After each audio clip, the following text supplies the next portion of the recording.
Somos Amazonas, un proyecto académico y cultural donde mujeres aprenden de mujeres. Queremos inspirar liderazgos transformadores y colectivos, y para eso organizamos el primer Congreso Argentino de Mujeres Líderes en Rosario, Argentina. Después la seguimos en la radio, y estas fueron algunas de las mujeres líderes que nos compartieron su experiencia de vida. Bueno, vamos a hablar esta vez con la subsecretaria de Políticas de Género de la provincia de Santa Fe, Gabriela Sosa. ¡Bienvenida, Gaby! Ay, muchas gracias. Un recibimiento un viernes a esta hora con ese nivel de energía. Increíble. Potencia. Estamos en lo último, te digo, este día de la semana, estamos con la última en el golpe de energía. Claro, es lo último que queda. Más valorable aún entonces. ¿Cómo estás?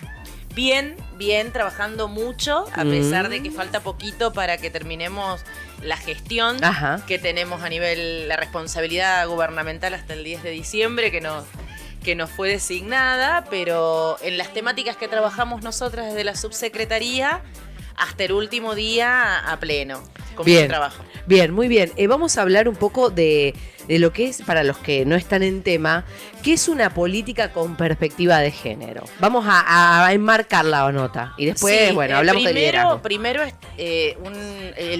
trabajar el tema en los medios de comunicación creo que evidencia todo un proceso político histórico que se ha vivido a nivel mundial y en nuestro país también, particularmente a partir de la violencia de género que tuvo víctimas que generaron movilizaciones masivas, como el debate del año pasado en torno a la ley. Entonces eso pone el tema de las mujeres o de las políticas de género como un tema de agenda bastante ausente durante épocas pasadas y no muy largo plazo. ¿Qué son las políticas de género? Son aquellas políticas que se pueden pensar para igualar oportunidades, para igualar derechos entre varones y mujeres y también en identidades disidentes, ¿no? Es decir, como el Estado, que tiene una responsabilidad, creo yo, esto no se piensa desde todos los gobiernos ni de todas las concepciones de Estado, pero nosotros sí la pensamos, que un Estado más democrático,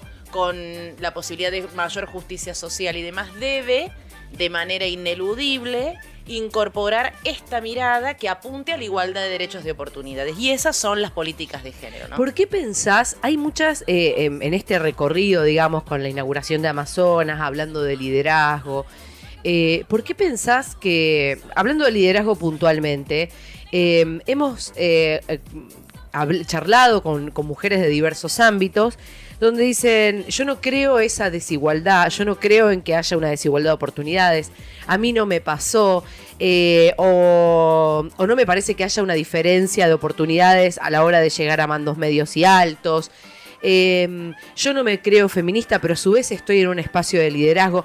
O sea, ¿qué es lo que nos falta a nosotras repensar? ¿Por qué aparecen estos discursos? Sí, por un lado creo que efectivamente puede haber situaciones individuales donde han tenido determinados recursos para acceder a esa posibilidad de ser lideresa, ¿no?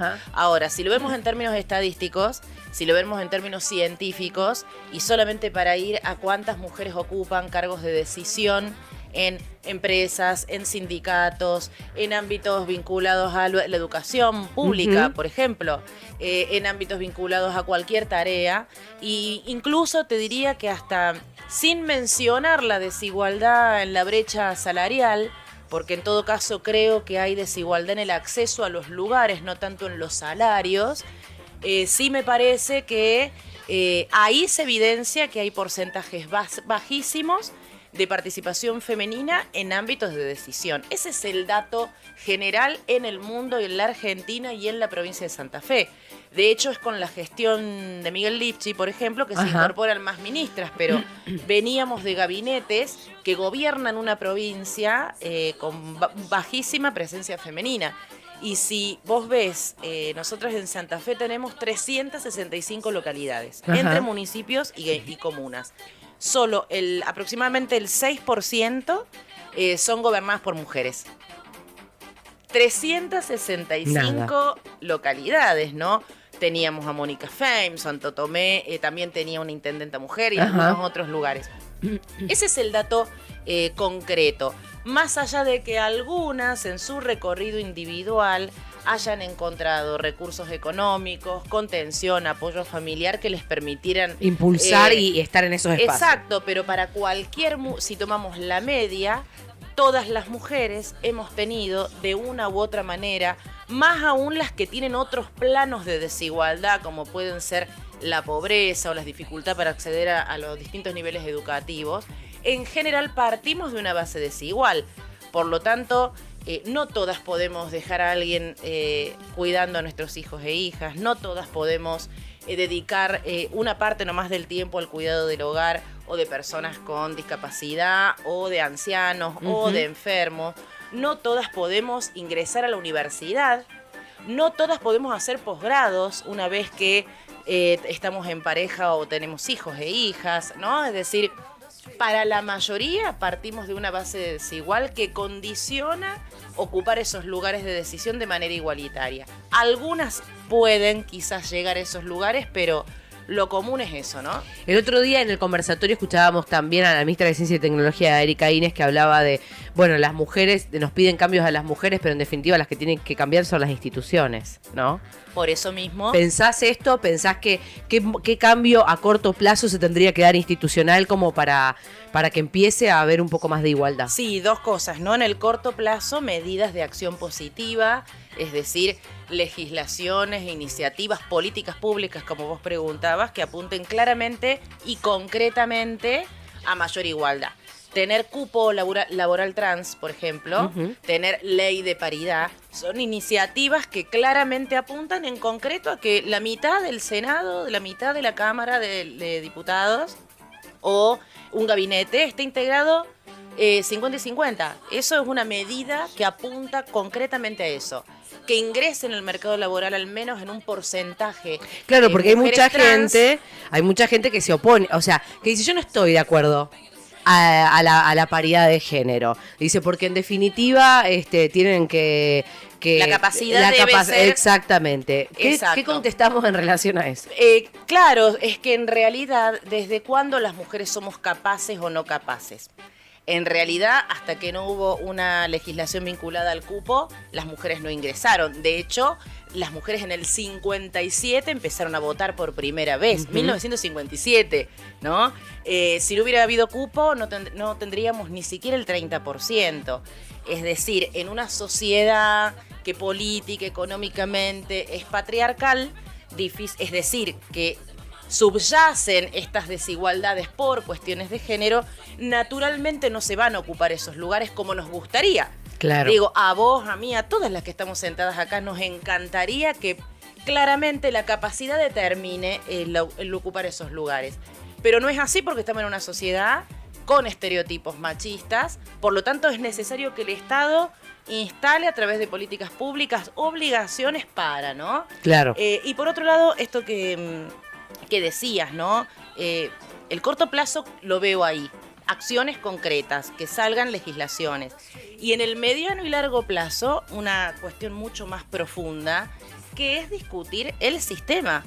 Y por supuesto que nos puede llevar muchísimo tiempo, creo yo que bastante menos, porque en los últimos años les adolescentes, les jóvenes nos ponen esto sobre la mesa y sobre las calles de manera tremenda, que no tiene que ver con las personas, no tiene que ver con si el sistema patriarcal está instalado en las personas. Está instalado en las instituciones, claro, claramente, tal cual, absolutamente. Y eso es lo que hay que discutir, ¿no? Que es mucho más profundo y que nos va a llevar quizás mucho tiempo, pero podemos partir de estas acciones de discriminación positiva, ¿no? Vos tenés un recorrido enorme, fuiste fundadora de Mumalá. ¿Cómo empezaste esto vinculado al liderazgo, digamos? Y cómo empezaste también a pensar el liderazgo, porque esto que se discutía en el Congreso, líder o lideresa, en este caso, se nace o se hace, ¿no? ¿Tuviste que aprender? ¿Sentiste que siempre te gustó organizar, ordenar? ¿Cómo lo sentís vos a esto? Sí, claramente creo que hay un componente de ambas cuestiones, pero que el contexto colabora con determinada mirada, ¿no? Yo vengo de una familia que en Córdoba, me crié en un barrio fabril que tuvo una historia de sindicalismo muy fuerte en la década del 70, Por lo tanto, el activismo político en mi barrio, que era un barrio humilde, mis abuelos tenían un local del Partido Radical en mi casa, en el garage. Sí, es decir, la sí. política, te estoy hablando yo con 4 o 5 años, yo me crié con mis abuelos en un barrio fabril con semejante historia, de organizaciones de la década del 60 y 70 en las pintadas del barrio. Con la apertura democrática, mis abuelos radicales pusieron local y demás. Es decir, la política me rodeó durante mucho tiempo. Y también la idea de solidaridad, ¿no? Entonces, mi experiencia militante estuvo muy lejos de ese espacio político. Claro. Más bien, llegué a la Facultad de Comunicación allá en Córdoba y vi un Che enorme pintado en un afiche. Y pasó por ahí mi militancia, ¿no? El compromiso social, diría yo, en una base ideológica nacional, popular y latinoamericana, y a laburar acciones solidarias. Y en ese trabajo en el barrio era evidente, más allá de que no tenía las categorías que luego vinieron, como el feminismo, las mujeres la pasaban peor que los varones. Las niñas y adolescentes la pasaban peor que los varones adolescentes y los niños adolescentes. Quizás ahí empezó cierto interrogante. Después me vine a Rosario, y me vine a Rosario en un momento también muy particular, 97, 98. Ustedes capaz que alguna no había ni nacido. No, sí, estábamos todas ya después En la primaria, pero ahí. Momento de crisis económica tremenda que termina en el estallido social del 2001, y mi participación cuando llegué acá a Rosario fue también en un barrio muy humilde, apoyo escolar, y trabajo con las mujeres de Barrio Magnano, zona sur, antes de llegar a Galvez, y ahí también trabajar mucho con las mujeres que, a medida que se agudizaba la situación económica, esas mujeres que parecían amas de casa, que las veías un sábado, acercarte quizás a algún mate en el apoyo escolar con las niñas, de repente estaban cortando la ruta. De repente estaban organizando asambleas en su barrio para ver cómo hacer para conseguir un bolsón de comida. Estoy hablando año 97, 98, y que termina con esta crisis social, política y económica del 2001.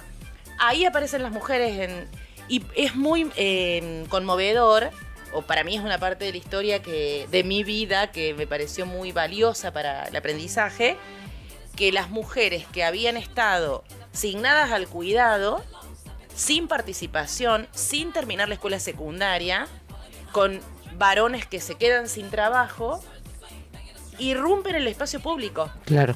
Es decir, ese espacio doméstico que les asigna el patriarcado en un momento de crisis, paradójicamente, la saca al espacio público, y ahí yo creo que es el inicio del feminismo popular en la Argentina, ¿no? O sea, de este nuevo ciclo del feminismo popular en la Argentina, donde yo me inscribo en esa corriente del feminismo, sin saber que éramos feministas. El liderazgo no es el éxito individual, no lo alcanzamos solas. El verdadero liderazgo se gesta en una vivencia colectiva y transforma la sociedad.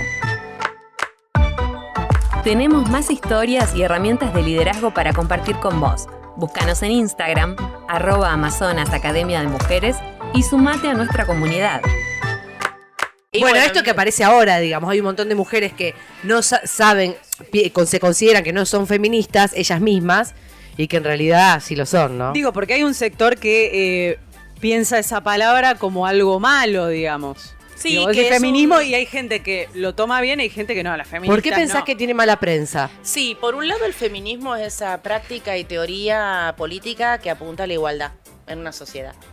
Es decir que, creo yo, que si hacemos una encuesta, la mayoría va a adherir, Claro. ¿no?, a ese concepto. Bueno, habrá que ver si la mayoría adhiere, ¿no? Pero Sí. muchos seguramente Sí. consideramos que varones, mujeres debemos tener las mismas oportunidades, los mismos derechos, y tiene que haber justicia social, básicamente. Ese es el feminismo. Por otro lado, creo que hay toda una intención de esto que dice Simone de Beauvoir, de este gesto que se hace cuando decimos que somos feministas, ¿no? Toda una intención porque vos estás buscando con eso, con generar igualdad de oportunidades y derechos, en una búsqueda de un sistema diferente, que no es el sistema capitalista. Que es romper justamente ese sistema capitalista y patriarcal. Por lo tanto, cuando aparece una disputa tan fuerte de poder para romper ese sistema, y bueno, hay presiones, hay operaciones políticas, y creo yo también de manera autocrítica que también debemos ser estratégicas en cómo trabajar este concepto. Porque mis compañeras del barrio no se sienten feministas. Ajá.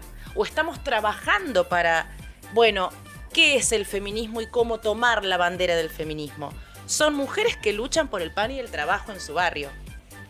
Y el proceso de adherir a una teoría política, a una práctica política, es un proceso también de formación.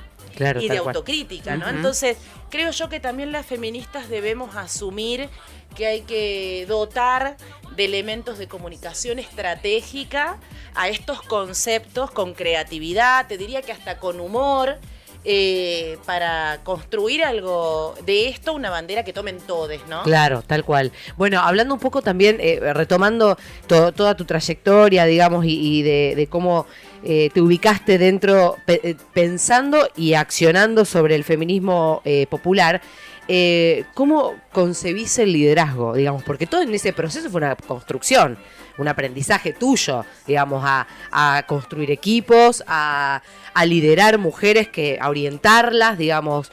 ¿Cómo lo pudiste pensar? ¿Salió? ¿Cómo lo construiste? Sí, creo que hay características de la personalidad que colaboran y por otro lado, también mi formación política tiene un fuerte componente de trabajo colectivo, ¿no? Es decir, las definiciones en el partido que participo, que es Libres del Sur, se definen en una mesa colectiva. Eso fortalece la decisión política que vos tomás. Entonces, de esa manera comprendo el liderazgo, de esa manera he pensado la construcción de las agrupaciones que me ha tocado coordinar. Digo, en un momento coordiné la juventud de la CTA, de la Central de Trabajadores Argentinos en el 2001, y coordinaba varones jóvenes de los barrios, ¿no? Es decir, si no hay un componente participativo en el liderazgo, las definiciones políticas que podés tomar, en todo caso, si tenés más o menos carisma, podés sortearlo y ser lideresa igual.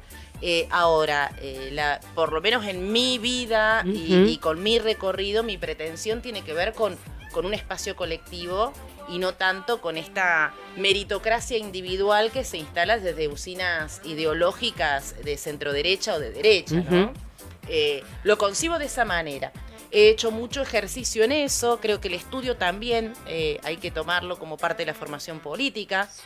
Me gusta mucho la planificación estratégica, siempre que puedo estudio en relación a la planificación, lo que hace valorar quienes tenés como equipo. Claro, tal cual. En un lugar, en otro lugar, en este caso, por ejemplo, en la subsecretaría, yo le planteo a las compañeras que cada vez me llaman menos, ¿no? Es decir, al principio los teléfonos sonaban para ver qué hacemos en tal cosa o tal otra.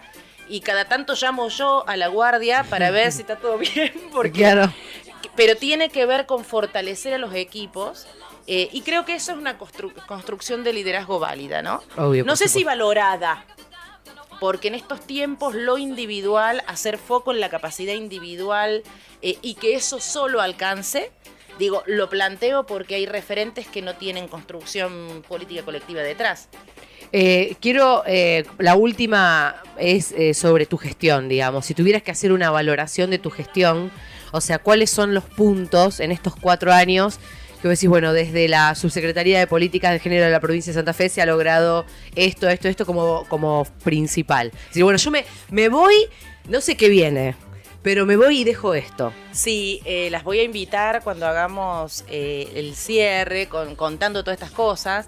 Pero básicamente creo que cuando llegamos teníamos una subsecretaría muy dedicada a la atención directa de situaciones, ¿no? Es decir, a la atención directa de mujeres en situación de violencia de género. A nosotros, quizá por esta formación que uno trae, que nos interesó en mi gestión, es que esa atención se haga lo más cerca posible de las mujeres, ¿no? Es decir, que una víctima de violencia pueda ser atendida en su pueblo. Claro. Que no tenga que viajar a las 5 ciudades más importantes. Es decir, desplegamos una política descentralizada. Esto es bien de la gestión, particularmente del Frente Progresista. Sí, que se viene llevando adelante hace un montón de tiempo. Desde la primera gestión de Hermes Wiener, ¿no? Entonces, primer logro, creo yo, de la gestión, pasamos de tener 15 áreas mujer en la provincia de Santa Fe, acuérdense que les dije 365 localidades, a tener 200. Es decir, nosotras motivamos con recursos financieros la creación de 200 áreas mujer en un territorio que, sí, todavía nos faltan 100 y pico, ¿no? Ajá. Pero teníamos 15. ¿Qué quiere decir áreas mujer? Que una víctima de violencia pueda ir a su localidad a atenderse y va a haber alguien que la va a atender de manera integral. Ese es un logro. Otro logro es poner otros ejes de debate, ¿no? Es decir, no solo la violencia tiene que ver con estas políticas públicas de género que hablamos. Y ahí pensamos programas vinculados al espacio público y el género. Creamos 100 plazas diseñadas desde una perspectiva de seguridad ciudadana y de género en 100 localidades, por ejemplo. O creamos un indicador de participación de las mujeres, que es medir cómo estamos las mujeres en distintos ámbitos del Estado y la sociedad civil en la provincia. Y otra cosa que creo, para así a grandes rasgos contarles, es la relación con las organizaciones de mujeres de la provincia, que era una preocupación grande cuando ingresé al Estado. Por una cosa es criticar al Estado, otra cosa es tomar las decisiones y ser parte de una política pública, ¿no? Es decir, había para mí una preocupación de si iba a estar a la altura de las circunstancias de las organizaciones. Y justo me tocó asumir primer Ni Una Menos.